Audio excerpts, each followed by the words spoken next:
Hello, Year 6. It's Tuesday. I hope you got on okay with gathering your information yesterday with your writing to put all those history points together.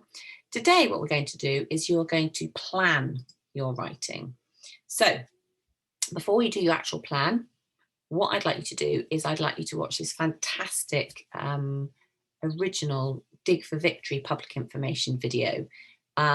It's really interesting just about how they spoke and the way that they communicated. Obviously, it's very different to the way we do now, but I think it will give you a really good idea about the tone and the ideas and the level of content that you need to put in your own script. When you watch it, you'll notice that it opens up with lots of rhetorical questions. Are you fed up of queuing for vegetables? Have you come to the end of the line and realized there are no tomatoes left for sale? So it starts with these rhetorical questions.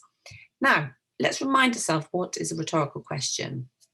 Well, I think you probably remember that a rhetorical question is a question you ask that you're not actually expecting a response or an answer from the person.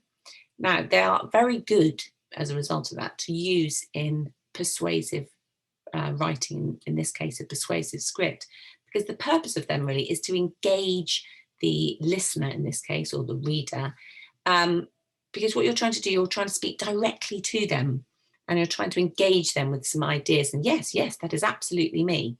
So have a watch the video, and then I'd like you to do a 3-minute warm-up.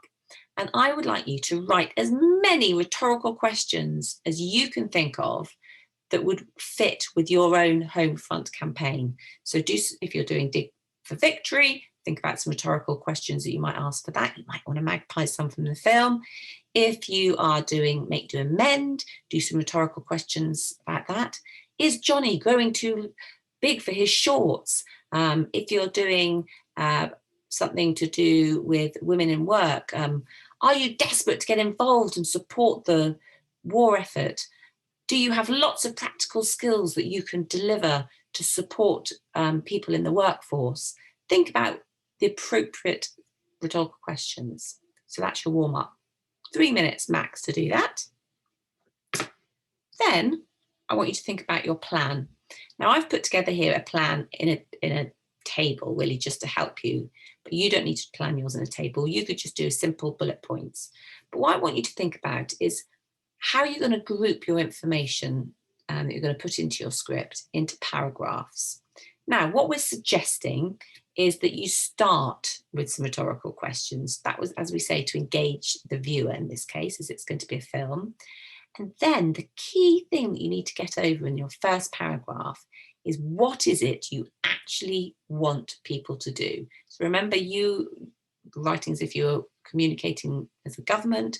What do you want people to do? So you might say, we know you're sacrificing much, but we need you to support us to get outside and grow some vegetables to keep your family strong and healthy. So that'll be in paragraph 1.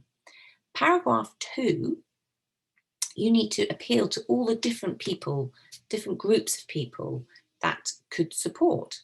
So again, let's think about Dig for Victory. Anybody can grow vegetables. Ladies, gentlemen, young and old, boys and girls, everybody can give their support. So think about how you can appeal to all those groups. If you'll notice in the video, the actual public information video that you've watched, there's quite a lot of military vocabulary that they use, and I think that's a really good idea to try and incorporate that. I've put some examples in here. You might want to say, join the ranks of the great new army of ladies, girls and young boys who are helping the war effort. So they really feel that they are doing their bit. These armies, not literally soldiers, but armies as in great groups of people who are fighting this battle. And then you need to give some reassurance to the audience, because maybe some people have never grown a vegetable before.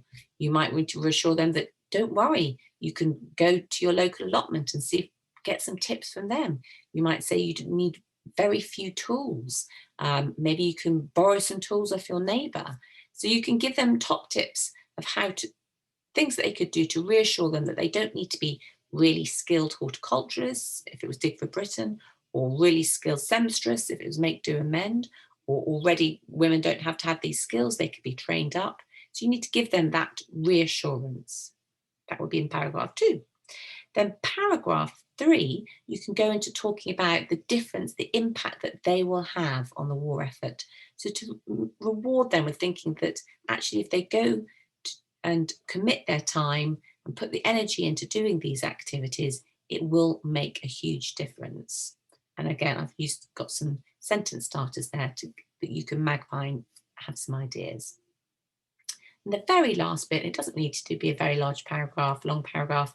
It needs to be some real motivational ending, about a real call to action. So people, when they've finished watching the film, they think, yes, I'm off. I'm going to do these things and I'm going to do my little bit for the war effort. So as I say, this is a suggested breakdown plan. You might have other ideas, but this is really to give you some support to think how you can organise your ideas. The other thing that's included in this is what I've done is I've magpied some ideas from an example model script which I wrote, and I've magpied some phrases that you can use that might help you. You can adapt to make them suitable for whichever campaign you've chosen, and that might help you to start thinking about some of those words and phrases with your planning. And then I've included this here. This is just an example of a model text which I wrote just so you can get an idea of the sort of information that you need to put across. And as I say, you can magpie as much of it as you want. You can use it, but you can adapt it to make it your own. Because hopefully in this, you'll feel that I've got the rhetorical questions. I've thought about how to appeal to people to get them to take action. I've thought about what concerns people might have, and I've given them practical tips what to do. So you're not writing today, you're planning. But I thought if you had a look at a model script, that might help you gather your ideas together for your own campaign and see how you can start breaking it down. Fabulous. Good luck with the plan. Don't forget to send them through to us. We always love seeing them.